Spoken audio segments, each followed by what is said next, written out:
मैं अनिरुद्ध मौर्य लोक गायक जनपद सिद्धार्थ नगर पूरे देशवासियों को हृदय से प्रणाम करता हूं और एक राष्ट्रीय आंदोलन राष्ट्रीय जनगणना 2027 को लेके हाजिर हूं एक गीत के माध्यम से। आप सुने। अब की बेर भारत में डिजिटल जनगणना भइल नाही 21 में आ गई कोरोना। अब 27 में रही तैयारी ये भैया बनी देश के प्रगति में भागीदार। ए भैया बनी देश के प्रगति में भागीदार। घरे घरे जई है प्रगड़क महोदय करी है निगरानी डीएम महोदय। एसडीएम तहसील में तहसीलदार ये भैया सुपरवाइजर जी जई हैं आपके द्वार। ए काका बनी देश के प्रगति में भागीदार।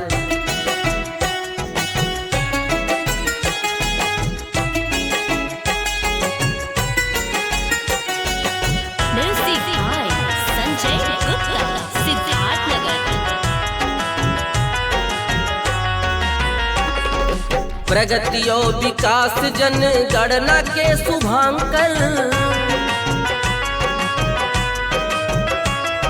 महिला और पुरुष के हक देश में बराबर। प्रगति और विकास व जनगणना के शुभांकर महिला और पुरुष के हक देश में बराबर। जन जन के गणना में योगदान देके जन जन के गणना में योगदान देके करा मिलके सपना साकार ये भैया अद्भुत अभियान सरकार। ए भैया बनी देश के प्रगति में भागीदार। ए भैया बनी देश के प्रगति में भागीदार।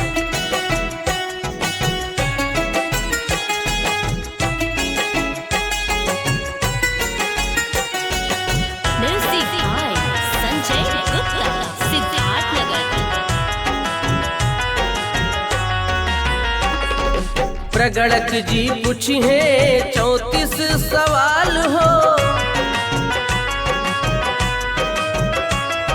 सही सही उत्तर बतैया घर के हाल हो।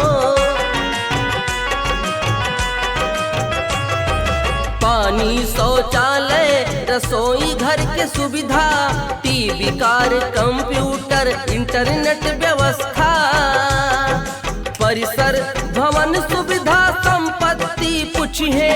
परिसर भवन परिवार के पूछिए। कोई नंबर मकान एलाटिए भैया जनगणना व विकास के आधार।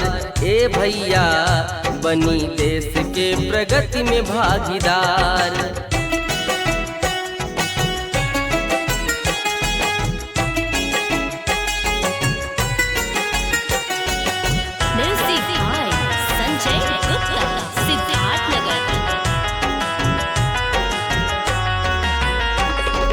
जसवा के सही सही आंकड़ा ज मिली है।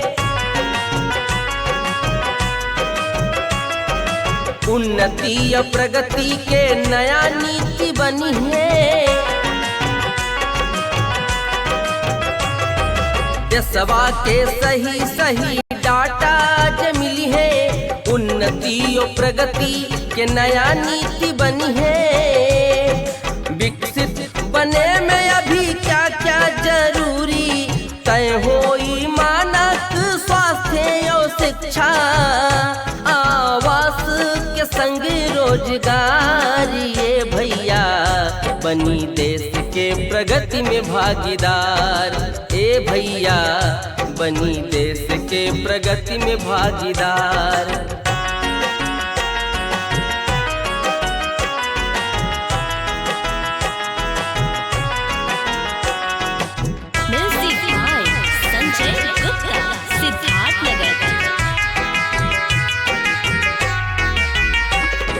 SE.census.gov.in खुदे कर ली लॉगिन मोबाइल एप्लीकेशन।